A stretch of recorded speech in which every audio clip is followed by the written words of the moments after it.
Sejam muito bem-vindos. Esta é mais uma conversa da Praça da Fundação, aqui na Feira do Livro de Lisboa, para a apresentação de um livro lançado pela Fundação Francisco Manuel dos Santos. Hoje o que nos traz aqui é Quando o Museu Fechou. Foram 137 dias durante os quais o Museu Nacional de Arte Contemporânea esteve fechado e teve que se reinventar para chegar até ao seu público. Vamos saber tudo o que se passou no museu, com os seus funcionários, que decisões é que tiveram que ser tomadas para conseguir na mesma atingir o seu público habitual e novos públicos. Vamos começar a conversar com a Emília Ferreira, a autora, e estão connosco também a historiadora Gabriela Perdigão Cavaco. Muito bem-vinda, obrigada. E a historiadora também Maria Isabel Roque. Para começar a conversa, eu ia pedir à Emília que nos contasse quais foram as vezes em que chorou nos museus. Muito boa tarde, obrigada por terem vindo e obrigada, Filipe, é um gosto rever-te. Bom, eu choro nos museus, normalmente. Há uma categoria de pessoas, não é? Sim, é verdade, pelos vistos. Eu choro nos museus em frente a obras, ou seja, reajo às obras de uma forma muito emotiva. Não são todas as obras, claro está, mas tenho essa falha, pronto. É uma falha? Não sei, mas enfim, não vou dizer que é uma vantagem, é uma característica, pronto, não sei se é boa ou se é má.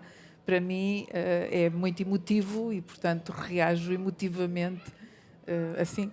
Mas eu acho curioso que digas que é uma falha. Eu acho que não é uma falha, acho que é uma enorme qualidade. Não sei se será uma qualidade. É mais fácil, é um público ótimo para quem dirige os museus, não é? Porque facilmente és conquistada por aquilo que vês.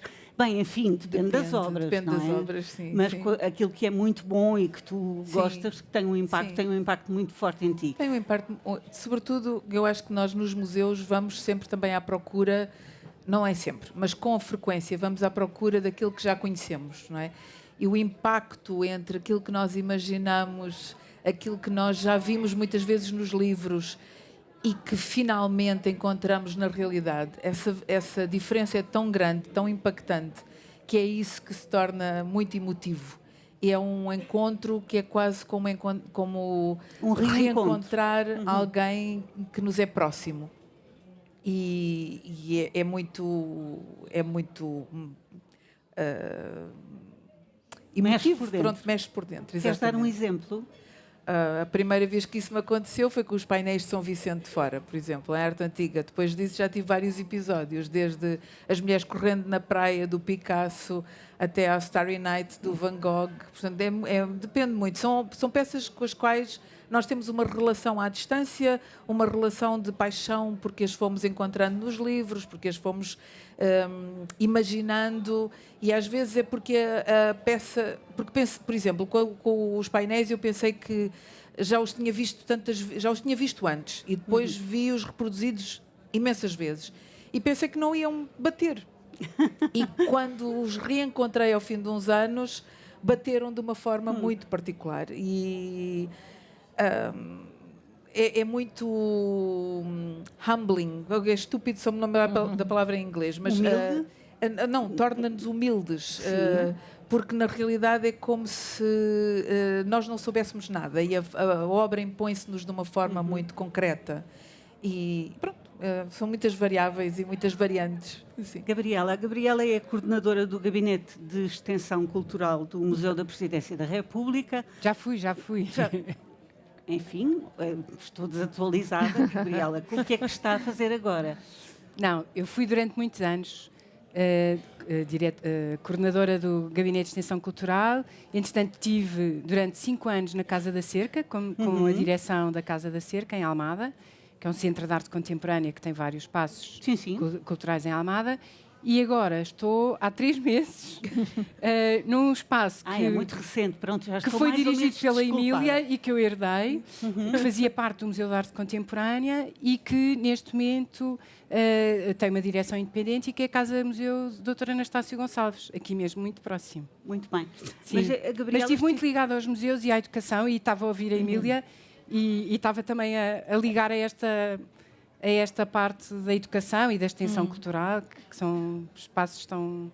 Porque a Gabriela esteve ligada a muitos projetos pedagógicos de museus, de espaços culturais, e, portanto, tem esta experiência de contacto com a reação das crianças e com a reação dos adolescentes, que é sempre muito espontânea. Gostava que falasse um bocadinho nisso. Nós vamos falar, obviamente, da experiência, sobretudo, do Museu Nacional de Arte Contemporânea, mas estamos aqui a aquecer, a perceber como é que os públicos reagem às obras e aquilo que é a sua experiência. Gostava de saber qual é a sua experiência. Sim, eu estava a ouvir a Emília e estava-me a lembrar de que durante muitos anos nós trabalhámos o modelo do museu tradicional, clássico, depois passámos por uma fase do modelo hands-on, em que era possível tocar em tudo. Depois houve uma fase mais à frente em que falámos um bocadinho a nível do museu como espaço educativo, ou seja, o museu ele todo. Eu trabalhei, tive 23 anos ligada a serviços educativos, mas sempre defendi que o serviço educativo, era um serviço do museu mais ligado à educação, nomeadamente às escolas, que é normalmente aquilo que nós, quando ouvimos serviço educativo, ligamos sempre às escolas, que é um grande público dos museus, não é? É um público principal da maioria dos museus. Não devia ser assim, mas é. É assim, nós funcionamos muito para as escolas e funcionamos muito com o currículo. Isso, historicamente, depois a Isabel pode contar também, pode falar sobre isso. Mas eu sempre defendi o museu, ele próprio, como um espaço educativo, claro. Ou seja, a sua função social é primordialmente educativa. Aliás, eu agora estou numa casa, a Casa Museu Dr. Anastácio Gonçalves, em que o fundador, o doador da casa, foi um médico que doou a casa ao Estado, que quando faz o seu testamento diz: eu deixo a casa ao Estado português para instrução e fruição. E, portanto, esta questão da instrução e da educação é um pilar essencial nos museus. Portanto, os museus não existem sem públicos, não existem sem esta formação ao longo da vida e, portanto, quando dizem sempre serviços educativos crianças, eu fico sempre com os cabelos em pé, porque não é só crianças, não são só as escolas. E nós aprendemos ao longo da vida. E dizia eu que nós passámos do modelo clássico, em que não podíamos tocar em nada, para o hands-on, depois para o minds-on, que juntava as mãos ao portanto, pensamento, pode-se mexer, mas é ideal também que quando se mexa, não se mexa só, não é?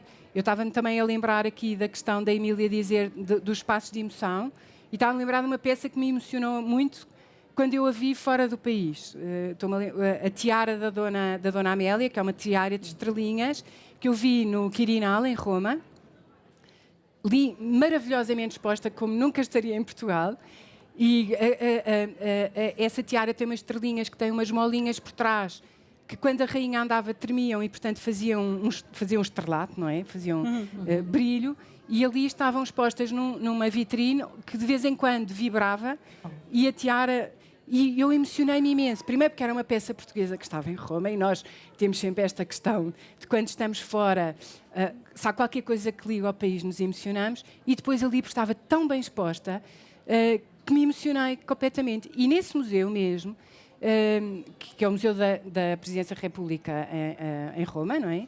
Da República Italiana, também estava agora a fazer esta ligação, que a certa altura havia um espaço cheio de módulos digitais e foi muito interessante. Eu a certa altura entro nesse espaço, que era um espaço enorme, e os miúdos e as pessoas passavam no corredor, mexiam nas coisas e andavam. Ninguém estava a ver. Ou seja, tocavam, mas não pensavam. Então passámos depois, a certa altura, para um modelo em que as pessoas podiam tocar, mas quando tocavam, o discurso ou o contexto obrigava as pessoas a pensar.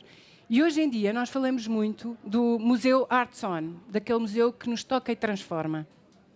E eu acho que este é o modelo, para mim é o modelo ideal, não é? Porque é um modelo que tem o hands-on, pode ser um museu clássico, mas que tem o hands-on, que já tem uns módulos em que podemos tocar, que há algumas coisas que nos fazem pensar, algumas questões, alguma museografia que nos faz pensar sobre aquilo que estamos a ver, que nos levanta questões, ou seja, sair daquele modelo em que vamos ao museu e ficamos a saber tudo com um discurso de como devia ser, que muitas vezes é um discurso preparado e que não é o ideal, não é?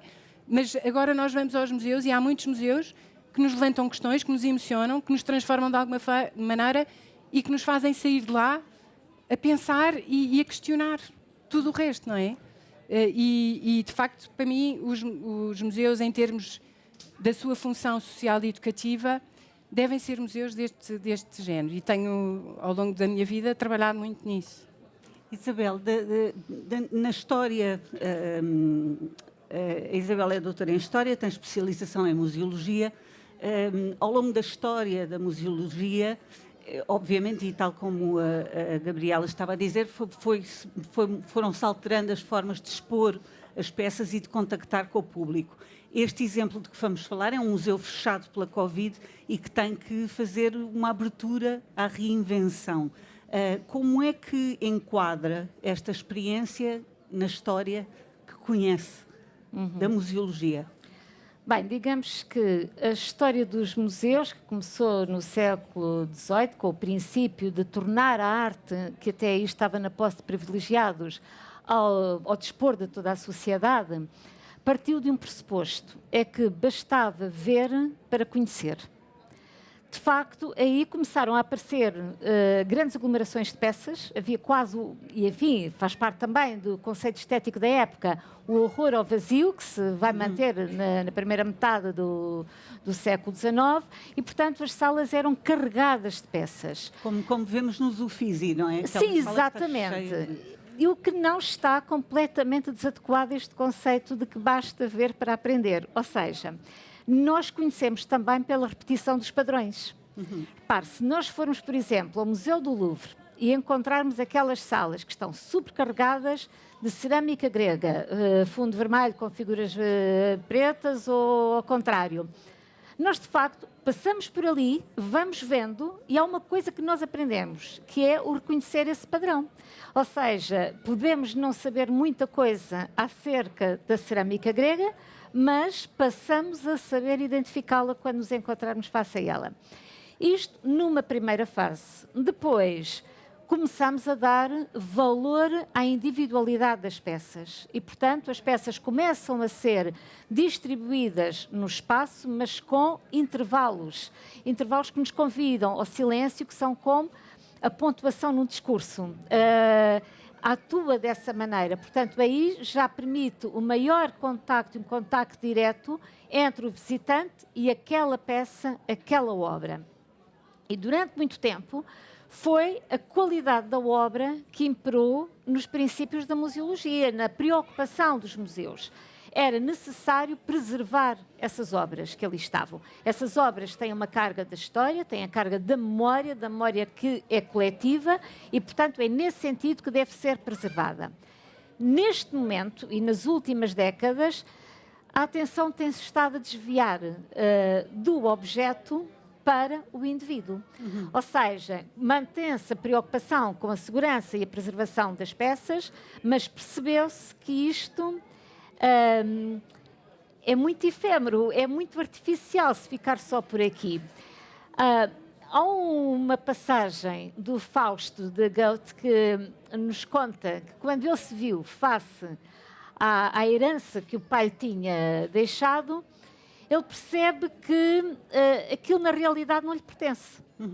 Não lhe pertence porque ele não usou. E só é nosso aquilo que nós usamos. Verdade. E isso pode ser transposto para o museu. A emoção de que a Emília falava há bocado faz parte deste sentimento de pertença com que nós olhamos as peças. Nós passamos na escola a ver reproduções, a ter o contacto com essas obras. Atenção que quando eu digo passamos na escola, eu creio que agora os currículos já não são assim tão intensos como eram na minha geração. Mas na minha geração nós tínhamos contacto com aquilo que víamos. E neste momento, quando nós vamos ao museu, é um reencontro, porque aquilo nos pertence, faz parte da nossa vida, faz parte das nossas memórias e, portanto, nós projetamos naquilo que vemos. Quanto mais nos projetamos, quanto mais a obra nos diz, mais é a nossa emoção face a elas. E maior ou melhor é a experiência que nós temos do museu. Isabel, estava a dizer, então, repetição, exceção e, de alguma forma, apropriação. Apropriação, sim. Agora, quando nós vemos os visitantes dos museus a apropriarem-se de uma outra forma, que é fotografando antes de olharem, o movimento acaba por ser o mesmo, de algum modo, não é? Absolutamente. Que é, eu não quero o postal ilustrado que eu posso comprar na loja, eu quero a maneira como eu olhei para isto através da câmara, é isso? É. É uma Aliás, espécie de eu estive aqui? exato, é a marca que nós levamos e é uma marca que se torna a nossa marca, é até uma marca de prestígio. Eu visito os museus, eu tiro a fotografia, mas quando estou a tirar a fotografia não estou a tirar para mim, eu estou a tirar para a mostrar, para a divulgar, para a publicar nas redes. É este o fenómeno. Aliás, é muito curioso, eu já fiz uma vez esse exercício junto à Mona Lisa.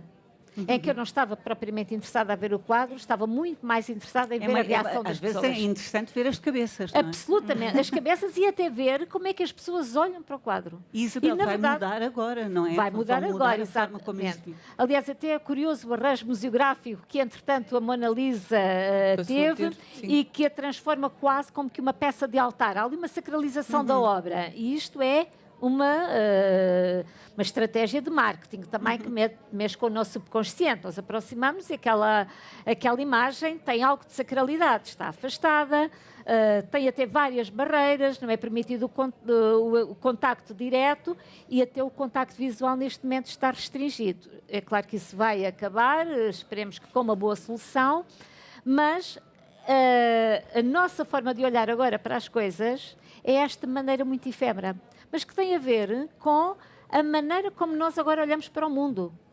Nós agora olhamos para o mundo e olhamos para a realidade, é como que uma caverna de Platão. Nós não estamos a ver a realidade, estamos apenas a ver o reflexo dela.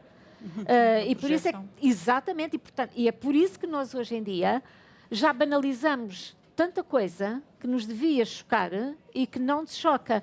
E isto passa também para os museus. Nós já banalizamos tanto aquela imagem que já não a conseguimos sentir. Aquilo que se impõe agora, e aqui os museus têm esse papel, é de fazer o regresso da emoção ao museu. Aqueles visitantes que vão ao museu apenas com a intenção de fotografar, não têm a emoção. Não há uma emoção associada a este movimento contínuo, às vezes já correria dentro dos museus, para ver aquela peça e para se fotografar junto àquela peça. Mas é legítimo essa aproximação à arte, é legítima. Tudo isto é legítimo, tudo isto é legítimo. Aliás, eu lembro-me de uma antiga diretora do Museu dos Coches, que estava, enfim, numa zona estratégica muito boa, era uma antiga diretora, portanto, ainda no Picadeiro Real, e ela dizia, tudo legítimo para vir ao museu. Até o facto das caminhonetas pararem à frente e trazer estas ordens de turistas que vão à casa de banho. É que nesse percurso eles veem as peças. Contactam com alguma coisa. Exatamente. Então, vamos aqui, Emília, aquilo, com estes dados, não é? Sim, Que são sim. os dados, Emília, que tinhas Sim. e da tua experiência de direção do museu. De repente, tudo fecha, as pessoas estão fechadas em casa e eu lembro-me que uma das coisas mais estranhas, mas que a mim me ajudou a tentar perceber aquele tempo, era que, se calhar, o que nos assustava mais era não termos projetos. Sim, é Porque verdade. de repente não sabíamos nada, portanto não podíamos ter projetos. E de repente para o museu tu criaste um projeto. Sim. Como é que isso surgiu de repente e se também aconteceu isso? Esta coisa, temos um projeto, vamos... Aconteceu Vamos em sobretudo frente. uma sensação de vazio, não é? De bloqueio absoluto, que é no momento em que temos a primeira notícia, no momento em que eu recebi naquela noite do primeiro confinamento, o e-mail ao final de uma noite de sexta-feira, a partir da manhã os museus estão fechados, e eu escrevi para a minha colega Fátima Faria Roca, dizer vamos fazer uma programação online. E entre logo naquele momento. Logo naquele momento, porque, quer dizer, nós não sabíamos quanto tempo íamos estar fechados. Eu esperava, sinceramente, que fosse pouco. Eu creio que todos nós esperávamos isso, não é? Mas não sabíamos, portanto, era um tempo sem horizonte a todos os níveis. Fizemos um programa, lançámos de imediatamente, escrevi para toda a equipa, Estou a ver aqui duas caras desse tempo. Escrevi para toda a equipa, precisamente lançar reptos, vamos fazer assim, vamos fazer assado. Claro que começaram logo a surgir algumas dúvidas, alguns receios, mas, de um modo geral, as pessoas aderiram de imediato e começámos a trabalhar. Quais eram os principais receios? Os principais receios eram, por exemplo, eu sugeri logo de início que pudéssemos fazer pequenos filmes em casa a partir de uma imagem que poderíamos retirar, por exemplo, do site do museu e fazer um pequeno filme a falar sobre aquilo para toda a gente, para um público. Isto é o meu lado educadora. Eu sou curadora, mas sou sobretudo educadora, como a Hilda também sabe. A Hilda também está aqui e fez parte desse processo. E, portanto, a minha visão do museu, como a Gabriela também já aqui disse, é uma visão de partilha e de partilha emocional, cognitiva, pedagógica, mas muito emocional, muito emotiva. E um dos primeiros receios, pronto, eu sugeri isso e as pessoas disseram, mas não vamos fazer isso porque isso vai ser amador. Vai ser muito amadorístico. Eu disse, mas vamos estar todos em casa. Em todo o mundo, as pessoas dos museus vão estar em casa, com os seus meios amadores, com os seus telemóveis, com as suas coisas, vamos estar todos na mesma circunstância. Não vamos fazer isso porque é demasiado amadorístico. Bom, isso eu confesso que me deixou um bocadinho triste. Pensei, mas porquê é que não podemos arriscar? E isso é uma coisa muito portuguesa. Arrisca-se pouco. Temos muito medo da crítica. E temos muito medo da exposição. E muito medo da exposição, absolutamente. Nesse aspecto era uma exposição. Era uma exposição, absolutamente. E era exposto sem rede. Exatamente. Mas toda a gente fez isso. E quando começou a haver outras coisas, as pessoas relaxaram. Eu tive pena de não termos sido os primeiros. Mas pronto, é o que é. Mas acabámos por fazer uma série de coisas nessa linha e fizemos, sobretudo, criámos rúbricas, criámos uma linha de programação online que não sabíamos a quem é que ia chegar, não é? Só podíamos usar o Facebook, era a rede que nós dominávamos com 5 mil seguidores, não era propriamente assim uma coisa, não era o Ronaldo, não é? E passámos de 5 mil seguidores para 30 mil seguidores, para nós, no primeiro confinamento. Para nós foi uma vitória muito significativa. No segundo chegámos aos 130 mil, mas, quer dizer, foi sobretudo pensar como é que chegamos às pessoas, como é que seduzimos as pessoas e como é que lhes damos algum conforto neste tempo em que ninguém sabe quando é que pode pôr o nariz fora de casa. Neste primeiro confinamento criaram aquilo que era o Diário das Pequenas Coisas. Sim. E eu acho que temos falado nisso, que é primeiro deste pequeno contacto, da importância nem que seja de um pequeno contacto. Quando há pouco dizia, não tem importância pararem os autocarros e irem só à casa de banho, não é? Sim. Não tem importância ser uma coisa amadora, desde que as pessoas visitem e estejam lá. A aposta foi muito assim. Mas em termos de estratégias de comunicação, e tu falas nisso até ao final, de não existirem essas pequenas coisas nos museus, que é alguém que trate de um design, nem que seja um design mínimo, não é? É verdade. De uma estratégia de comunicação mínima para lançar estas pequenas pontes com as pessoas em termos digitais, não é? Sim.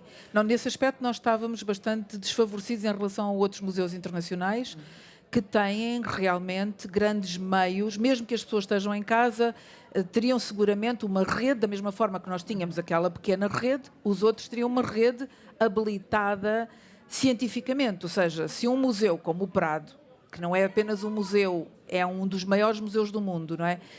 Tem uma equipa de comunicação muito forte, muito sabedora, essas pessoas têm um know-how muito específico que lhes irá permitir ter as ferramentas para chegar a determinados objetivos.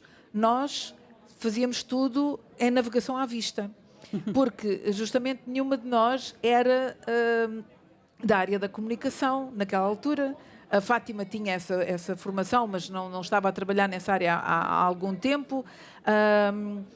E aquilo que usámos foi, sobretudo, uma estratégia de educação, uma estratégia de proximidade. Usámos isso, nós sabemos, como educadores em museus, que para chegar às pessoas temos que falar para as pessoas. E foi isso que começámos a querer fazer. Foi a nossa estratégia, foi, já que não tínhamos outras formas, usar uma linguagem de proximidade. Que também não foi fácil, porque houve pessoas que disseram logo da equipa, isso não é uma linguagem institucional. E aí eu tive que dizer, paciência, não quero saber. Não quero ter uma linguagem institucional. Quero justamente chegar às pessoas. Não vou estar ali, estamos todos em casa e vou estar aqui a manter ainda mais distâncias, mais obstáculos. Não, quero tirar os obstáculos todos. E, portanto, foi isso que nós fizemos. Foi uma estratégia de proximidade e teve resultados. Gabriela e Isabel, para quem trabalha num museu, a fórmula, digamos, nem é clássica, é mais estagnada. É a ideia de que quem trabalha num museu, enfim, as peças estão expostas e quem lá trabalha, enfim, conhece as peças, passa por elas, mas não interage com elas no sentido em que, eventualmente, não evolui com elas. Esta perspectiva da Emília implica outra relação com as próprias obras do museu, certo? Isso existe nos museus? Ou as próprias equipas evoluir a relação delas com os próprios espólios? Ou não? Ou isto é uma fantasia romântica? Não, não é. É mesmo assim. É mesmo assim. É mesmo. Evoluir ou não? Depende das Ou equipas. deve ser assim. Vá. Devia ser assim. Vá, vamos. Eu Não é a antes equipa de no responder, primeiro piso e... Não, devia ser assim, devia ser assim. E eu no início, só para fazer aqui um ponto de situação, eu queria dar mesmo os parabéns à Emília por este livro, porque assim como nós muitas vezes não interagimos com as nossas coleções, que devíamos interagir e devíamos... Vou-lhe dar um exemplo. Aqui há poucas semanas peguei num catálogo e disse, vamos refazer este catálogo. E houve logo alguém que me disse na equipa a dizer, mas está tudo dito, não é preciso, este é o maior especialista. Está tão bem feito. E era a pessoa, e era um catálogo sobre uma das coleções. 300, para que é que vamos fazer mais? Não é? É um belíssimo catálogo. É um belíssimo catálogo feito por uma excelente investigadora que continua a colaborar connosco na casa. E que agora vai fazer uma exposição para 26 connosco. E eu disse assim, eu não estou a ouvir esta resposta, não é possível. Porque uma das coisas que para mim é fundamental também no museu é nós continuarmos, ou seja, as nossas coleções são sempre... Quem dizia muito isto era o Paulo Cunha e Silva, que já cá não está, mas que era um grande senhor nesta área. Ele não era da área da museologia nem da história, ele era neurologista e, portanto, percebia muito mapas mentais e trabalhava muito. E ele dizia uma coisa que para mim foi fundamental na minha formação em museologia. Ele dizia, estas nossas coleções, e referia-se às coleções do Museu de História Natural da Universidade do Porto, são coleções de futuro. Ou seja, elas permitem que haja investigação e trabalho sobre elas e que se produza conhecimento e, nesse sentido, estas coleções não são estanques. Não se esgotam. Não se esgotam. Claro. E era esta a postura que eu gostava que todas as equipas dos museus tivessem. Infelizmente, por vários motivos, depende das equipas e depende das pessoas. Há pessoas que continuam a investigar e a olhar para as suas coleções ou para as coleções que têm à mão nesta perspectiva de serem coleções que estão sempre a evoluir e que nós vamos evoluir com elas, não é? Há outras que são mais, que são mais académicas ou são mais académicas No pior sentido da palavra. sentido da palavra, pronto. Isabel, Digamos a assim. sua opinião. Mas eu só queria dizer uma coisa, é que este trabalho da Emília é fundamental também para isso. Porque a Emília, nós nos museus fazemos catálogos, ajudamos a fazer livros, mas raramente escrevemos e pomos no papel sobre o nosso trabalho. E quando pomos é sempre para justificar qualquer coisa. Nunca é para deixar... ou seja, nunca é para escrever e para fazer autocrítica sobre nós próprios e para falar sobre o nosso trabalho enquanto museólogos nos museus. E este livro tem essa... Ou seja, todos nós um bocadinho passámos por aquilo que a Emília passou. Uns de uma maneira, outros de outra, mas, ou seja, isto foi a nossa vida durante 2 anos, com o interregno no verão, mas isto foi a nossa vida. E a Emília teve a coragem e a paciência e a visão de pôr isto no papel. E eu acho que isto é importantíssimo, mesmo para a história da museologia, porque eu acho que é o único livro que fala sobre isto. Por menos em Portugal, é o único livro que eu conheço que fala sobre como é que os museus viveram neste período. E é um testemunho muito, muito válido.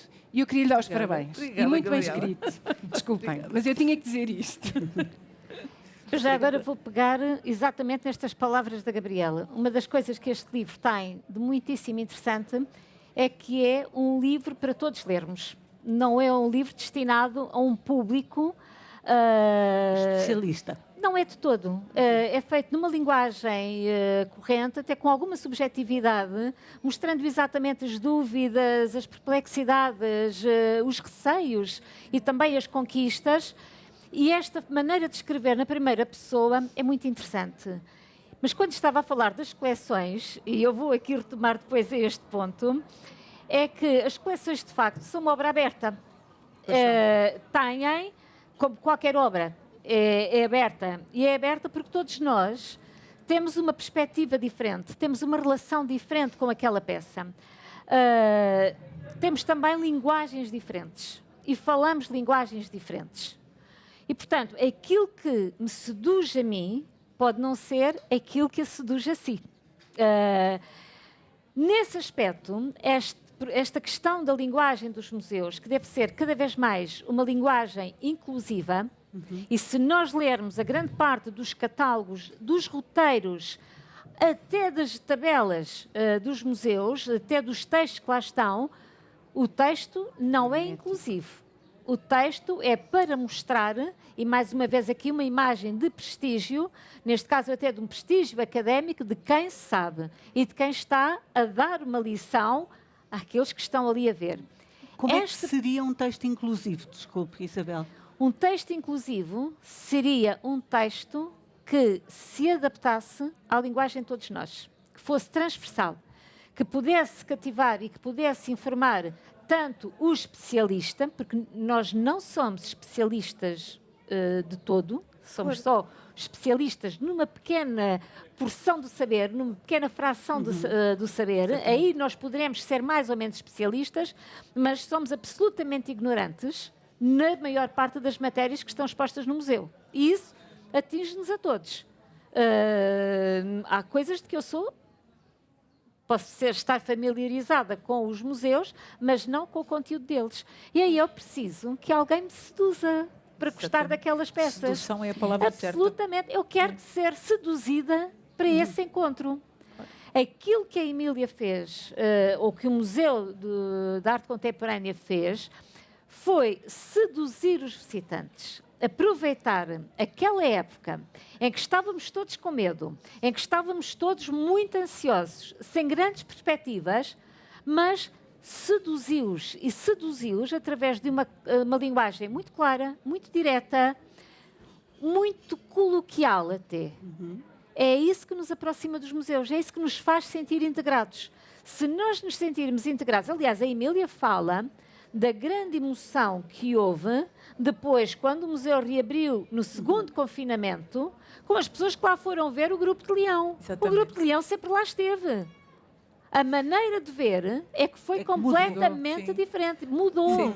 E mudou porque as pessoas, cá está mais uma vez, se apropriaram daquela peça, tornaram-na sua, interagiram de maneira direta com ela, recriaram-na e, portanto, ali é novamente esse reencontro. Exatamente. É um reencontro com alguma coisa que foi seduzido. Portanto, é esse poder que os museus precisam. E repare, quando me estava a perguntar de que maneira é que isto pode ser conseguido, nós hoje temos essas ferramentas, nós estamos a utilizar. Nós estamos... Também é uma questão de perspectiva, não é? Exatamente. Ali abriu-se uma E de- brecha e e, quer dizer, sim, e de vontade é tal também, história de mas de serendicidade, Sim. não é? Absolutamente. Não se está à procura de uma coisa Sim. e encontra-se por acaso. Exatamente, sim. É isso mesmo. E essa surpresa também, a surpresa é muito importante. Eu gosto muito, e há alturas em que eu vou ao museu e a minha surpresa face a coisas que eu não conheço e que estão ali de repente e que são muito, eu não gosto de dizer muito boas, que me falam. A emoção é quase tão grande como o reencontro com outras peças que eu já conheci, que estou a vê-las pela primeira vez.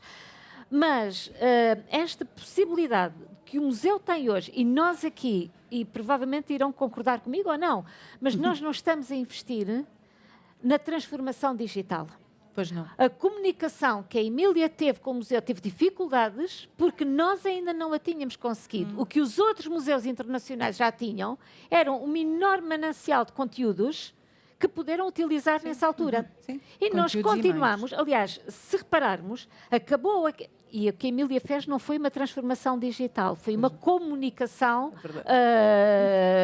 Quase pontual. exata, foi uma absolutamente comunicação, pontual. Absolutamente. Não tínhamos meios para continuar. e cumpriu aquilo, mas nós neste momento não temos ainda, nos museus ainda estamos presos às funções tradicionais do museu, de curadoria, de, enfim, de conservação, todo o conjunto daquelas funções que são as grandes funções e as grandes tarefas no museu, mas ainda não investimos em bons designers, em bons comunicadores e em pessoas com conhecimentos da linguagem digital e da transformação digital, que é algo muito mais complexo, mas que permite depois fazer uma comunicação segmentada.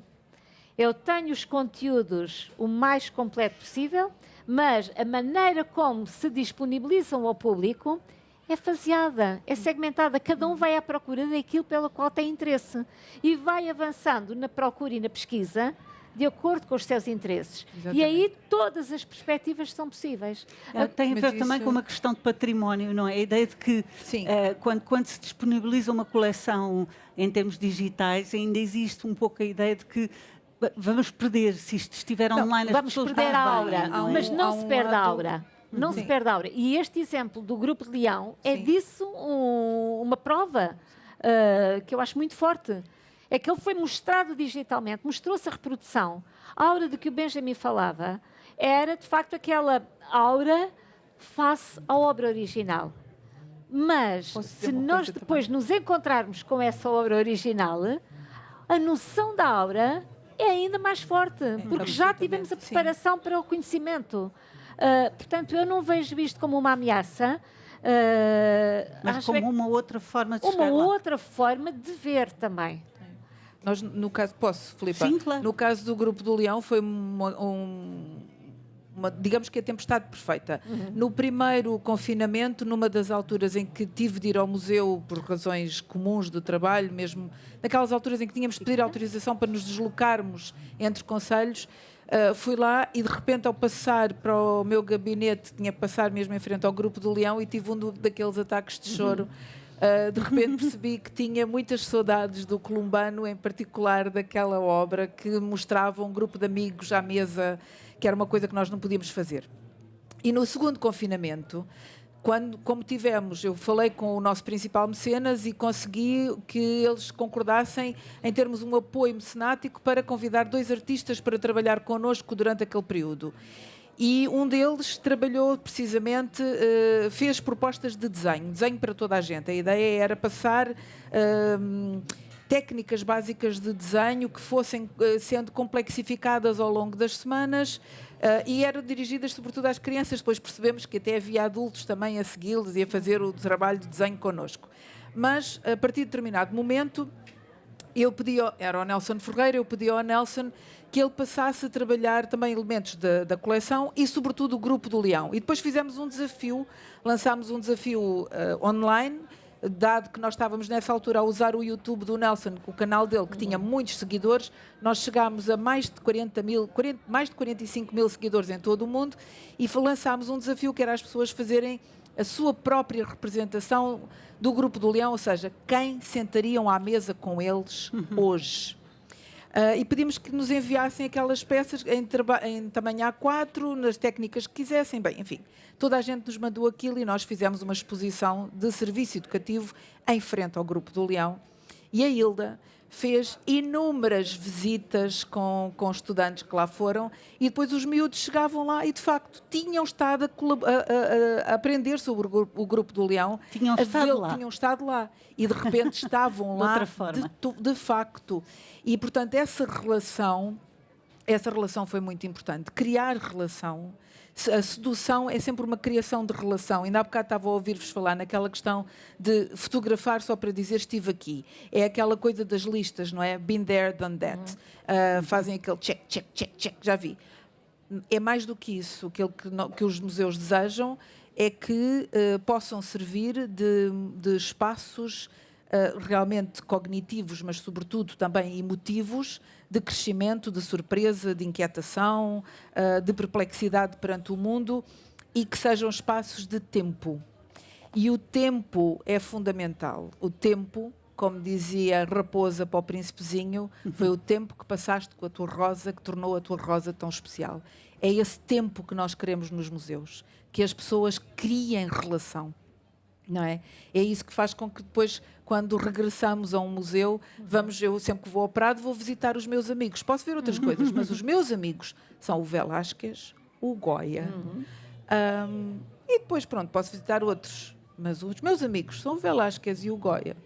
Desta experiência que está registada neste livro, o que é que ficou, o que é que ainda se encontra hoje no museu? Além do Grupo do Leão e de outras coisas, além da coleção, das práticas continua o serviço educativo, que é absolutamente fundamental. Continua o grande projeto que a Lúcia criou em 2018, Portugal entre Patrimónios, de que deu também ampla conta durante os 2 confinamentos, que é um projeto colaborativo que tem relações, que criou pontes para todo o país. Continuam muitas coisas, não é? Agora não sei, porque já lá não estou há 4 meses, mas sei que os museus são instituições do tempo longo. Os museus continuam muito depois de todos nós passarmos por lá. E, portanto, o museu continuará, e eu desejo-lhe longa e feliz vida. Queria que, para terminarmos, queria que falasses da forma como os artistas responderam àquilo que foi a tua chamada também. Sim, isso foi extraordinário e foi muito tocante também, porque no primeiro confinamento eu fui lendo muitos comentários muito estranhos e provocatórios de pessoas que diziam: então, se a cultura fechar, qual é o problema? Aquilo a mim fez-me francamente mal. E no segundo confinamento resolvi fazer um repto a vários artistas, na realidade foram várias centenas de artistas. Está aqui também a Rita Barros, que também foi uma das artistas que colaborou connosco, que fez um depoimento para o museu, e isso foi absolutamente incrível e generoso. Mas eu não queria terminar sem dizer uma coisa. As nossas famílias viveram connosco esta obsessão diária e foram envolvidas a todos os níveis, não só porque, eu falo por mim, eu não me calava. O meu filho dizia: tu estás one track mind, tu só tens um assunto, só falas no museu. E envolvi-os também. Envolvi tal o meu marido, que é músico, que colaborou connosco fazendo música para os filmes, que colaborou na edição de depoimentos, no trabalho do som, na criação dos filmes sobre a Sara Afonso, todas essas coisas. Portanto, nós envolvemos as famílias, e como eu digo no fim do livro, e também tive necessidade de o escrever por isso, houve uma mãe que, quando nos mandou os desenhos da filha, escreveu num post-it: obrigada por terem feito as crianças felizes num tempo tão difícil. E eu quis escrever este livro também para lhes dizer: vocês salvaram-nos. Porque se nós tivéssemos ficado em casa sem nada para fazer, teríamos morrido provavelmente durante aquele período. E assim tivemos um sentido de missão. E aquele sentido de missão, de partilha, daquilo que nós estávamos, daquilo que nós éramos, do que é um museu, do que é a potencialidade que um museu tem, esse sentido de partilha salvou-nos. E eu queria muito agradecer por isso. Muito obrigada, Gabriela Perdigão Cavaco, muito obrigada à Maria Isabel Roque, muito obrigada à Emília Ferreira. Fica a sugestão de leitura: quando o museu fechou. Fica também a sugestão para visitarem o Museu Nacional de Arte Contemporânea e para reviverem aqui, enfim, reviver de uma outra maneira o tempo que passámos em confinamento, que, apesar de tudo, resultou também em projetos como este, que fizeram ver a vida e as possibilidades também profissionais, e neste caso dos museus, de uma forma positiva. Muito obrigada a todos. Obrigada. Obrigada.